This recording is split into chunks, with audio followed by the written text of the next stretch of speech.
examine the documentation. What would we need to see in that documentation in order to code in ICD-10? And again, coders, I'm going to recommend that we have a book right now. And I hear from people that they don't want to buy it because it still says draft version. It does. It says draft version on every single page. But the reason for that is because it's not undrafted until October 1st.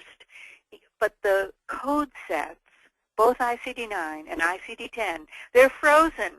So unless frozen is what we are here in New England today too, by the way. But unless there's some new virus or new condition that is identified, then they're not going to make changes. So go ahead and buy an ICD-10 book. And then try to code from the documentation, and that's what you're going to do, is give your providers some specific information about what we would have needed in the system to code that in ICD-10. I would also look at your coding denials for medical necessity. Now, I hope if we were together, I'd say, does anybody have any coding denials? And you'd all say, no, of course not, we don't get any. But we know we have coding denials. Sometimes we make an error and don't put a covered indication down, or sometimes the payer changes their rules, or we didn't know what the payer's rules were.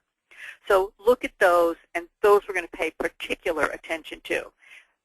Because the payer pays us based on our CPT code, but often denies us based on our diagnosis code.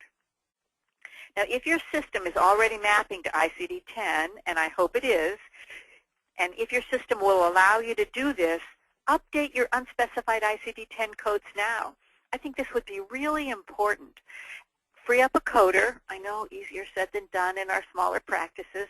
Free up some of a coder's time. Have them work together with a provider.